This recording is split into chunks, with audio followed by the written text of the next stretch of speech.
Hello students, welcome in the new video lecture and our today topic is nested structure in C language. So let's start. Nested structure in C. Nested structure in C is nothing but structure within structure. यहाँ देखिए one structure name can be declared inside other structure as be declared structure member inside a structure. देखिए इन lines का मतलब क्या हुआ, अगर हम किसी एक स्ट्रक्चर को डिक्लेयर कर दें किसी दूसरे स्ट्रक्चर में एज अ मेंबर, यानी कि one structure name can be declared inside other structure as a member, then it become a nested structure. ठीक है, तो यहाँ पे देखिए मैंने उसका सिंटैक्स लिखा है. पहले मैंने एक स्ट्रक्चर क्रिएट किया हुआ है, स्ट्रक्ट कीवर्ड हमने यूज किया है, ये इसका स्ट्रक्चर का नाम दे दिया है. यहाँ पर उससे कुछ मेंबर्स होंगे, उन मेंबर को यहाँ पे डिफाइन नहीं किया है. मैं इसका आगे एक एग्जांपल लूंगा, उसमें दिखाऊंगा इसको, और हम इस स्ट्रक्चर को क्या कर देते हैं, क्लोज कर देते हैं. अब ये दूसरा स्ट्रक्चर है, तो ये जो ऊपर वाला स्ट्रक्चर है ये क्या कहलाएगा, चाइल्ड स्ट्रक्चर कहलाएगा, क्योंकि हम इसको क्या करेंगे, नेस्टेड करेंगे दूसरे स्ट्रक्चर में. तो दूसरा स्ट्रक्चर डिफाइन किया हुआ है स्ट्रक्ट स्ट्रक्चर नेम, ये इसका नाम हो गया दूसरे स्ट्रक्चर का. स्ट्रक्ट कीवर्ड यूज किया गया. इसके अपने कुछ मेंबर तो हो ही सकते हैं, और इसका एक मेंबर कैसा होगा, इसका एक मेंबर ऐसा होगा जो किसी स्ट्रक्चर को ही क्या कर रहा है, डिफाइन कर रहा है. तो हमने स्ट्रक्ट स्ट्रक्चर नेम वन को एज अ मेंबर, ये इसका देखिए स्ट्रक्ट स्ट्रक्चर नेम वन क्या एक डेटा टाइप है, यूजर डिफाइंड डेटा टाइप. तो हमें इसका भी क्या करना होगा, एक उसका नाम मेंबर का नाम मुझे बताना होगा. ठीक है, तो हम इसको एक एग्जांपल से समझते हैं. यहाँ पर मैंने एक स्ट्रक्चर लिया हुआ है एम्प्लॉय का. तो देखिए एम्प्लॉय का स्ट्रक्चर जो है ये तो मेन स्ट्रक्चर है.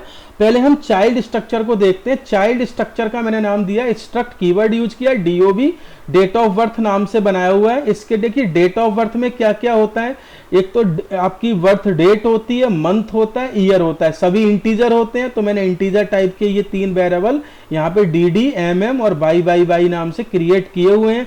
ये तीनों क्या कहलाएंगे, इस स्ट्रक्चर के मेंबर कहलाएंगे. अब इसको स्ट्रक्चर को क्या कर दिया हमने, क्लोज कर दिया. अब दूसरा स्ट्रक्चर ये मेरा पेरेंट स्ट्रक्चर होगा, मेन स्ट्रक्चर होगा ये. इसके अंदर हम इस स्ट्रक्चर को क्या कर रहे हैं, नेस्टेड कर रहे हैं. तो इसका मैंने नाम दिया है एम्प्लॉय, और इसका एक तो देखिए ये तो नॉर्मल इसका मेंबर हो गया केयर 20, इसमें हम नाम स्टोर कराएंगे एम्प्लॉय का, ये पहला मेंबर हो गया.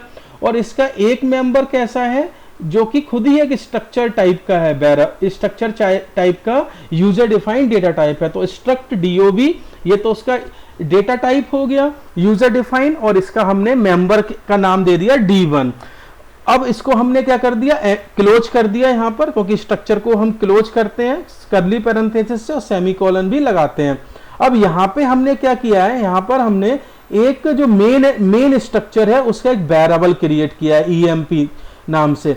तो EMP डॉट नेम यानी कि मैं किसी भी स्ट्रक्चर के मेंबर को डायरेक्ट एक्सेस तो कर नहीं सकता, और जब तक मैं उसका वेरिएबल क्रिएट नहीं करता हूं तब तक हमें कोई भी मेमोरी अलोकेट नहीं होती है. तो जब हम इसका वेरिएबल क्रिएट करेंगे तभी हर मेंबर के लिए क्या मिलेगी, मेमोरी मिलेगी. तो EMP डॉट नेम मतलब मैं इस मेन स्ट्रक्चर के जितने भी मेंबर होंगे उनको तो मैं डायरेक्ट एक्सेस कर सकता हूं डॉट ऑपरेटर से, लेकिन जिसको मैंने नेस्टेड किया हुआ है उसको मैं 2 बार डॉट लगाना पड़ेगा. देखें यहाँ पे EMP डॉट नेम तो मुझे देगा नेम ऑफ द एम्प्लॉय, क्योंकि ये इसी का ही मेंबर है मेन स्ट्रक्चर का. अब जो DOB है, अब DOB के अगर मुझे मेंबर को एक्सेस करना है तो मैं किसकी हेल्प से कर सकता हूं, D1 की हेल्प से, क्योंकि D1 क्या है, इसका मेंबर का नाम है. तो पहले हम देंगे वेरिएबल का नाम EMP, फिर हम इसके मेंबर का नाम देंगे D1, फिर हम इसके मेंबर का नाम देंगे. तो हम देंगे EMP.D1.DD, this will give birth date. ऐसे EMP.D1.MM मुझे मंथ देगा एम्प्लॉय का बर्थ मंथ, और EMP.D1.YYY मुझे क्या देगा, उसका बर्थ ईयर देगा. तो इसी का देखिए मैंने एक प्रोग्राम की हेल्प से इसको समझाया हुआ है यहाँ पर. तो हमने हेडर फाइल लगाई है, ये मैंने वही स्ट्रक्चर बनाया हुआ है जो अभी एक्सप्लेन किया था. ये मेरा चाइल्ड स्ट्रक्चर हो गया, ये मेरा पेरेंट स्ट्रक्चर हो गया जिसमें मैंने इसको नेस्टेड किया हुआ है चाइल्ड स्ट्रक्चर को. फिर मेन फंक्शन मैंने यहाँ डिफाइन किया हुआ है, और इसका एक वेरिएबल क्रिएट किया है EMP नाम से.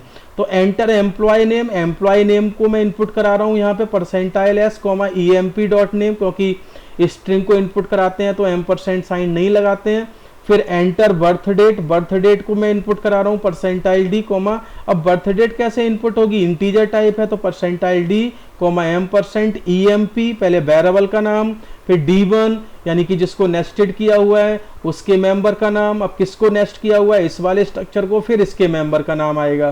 तो यहाँ पर मुझे 2 बार डॉट ऑपरेटर लगाने होंगे। तो emp.d1.dd, फिर मैं बर्थ मंथ इनपुट करा रहा हूँ तो इस तरह से emp.d1.mm, ये भी इंटीजर टाइप का है। फिर मैं उसकी ईयर को इनपुट करा रहा हूँ तो ईयर भी उसकी कैसी है, इंटीजर टाइप की है। तो यहाँ पर हम सारा डेटा इनपुट करा रहे हैं और यहाँ पे रिकॉर्ड को क्या कर रहे हैं, हम प्रिंट करा रहे हैं। तो name of the employee print होगा और यहाँ पे क्या प्रिंट होगा, उसकी डेट ऑफ बर्थ प्रिंट होगी। यहाँ पे देखिए मैंने हाइफन लिया हुआ है, %d हाइफन %d हाइफन, क्योंकि ये डैश आएगा बीच में। ठीक है, तो अब हम इसी प्रोग्राम को एग्जीक्यूट करा के देखते हैं यहाँ पर। ठीक है, तो इसको मैं अब एग्जीक्यूट कर रहा हूँ इसी प्रोग्राम को। मैंने प्रोग्राम पहले से टाइप किया हुआ है यहाँ पर।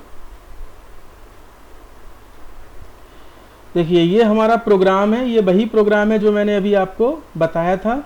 नेस्टेड स्ट्रक्चर का हम यूज कर रहे हैं। ये आपका चाइल्ड स्ट्रक्चर हो गया, ये मेन स्ट्रक्चर हो गया।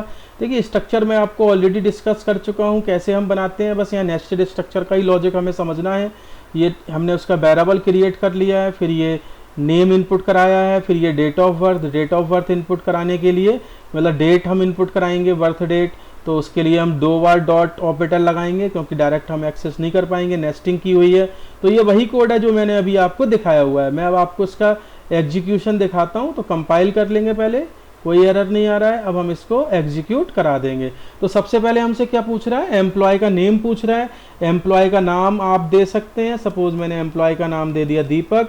ठीक है, अब उसकी पहले बर्थ डेट पूछ रहा है। बर्थ डेट सपोज मैंने उसके दे दी 14 और उसका मंथ मैंने दे दिया 10 और उसकी मैंने 1990 उसका ईयर हो गया। तो मैंने तीनों डेटा इनपुट करा लिया है। अब यहाँ पे उसका रिकॉर्ड प्रिंट कर दिया। Record is name of the employee Deepak और DOB क्या हो गई इसकी 14/10/1990। तो इस तरह से हम नेस्टेड स्ट्रक्चर का यूज कर सकते हैं। ठीक है, तो नेस्टेड स्ट्रक्चर में हमें बस एक ही ध्यान रखना है कि जिस हम स्ट्रक्चर को नेस्टेड कर रहे हैं उसके मेंबर को हम कैसे एक्सेस करेंगे, उसमें हमें 2 बार डॉट ऑपरेटर लगाना होता है। ठीक है, तो ये कंप्लीट प्रोग्राम है।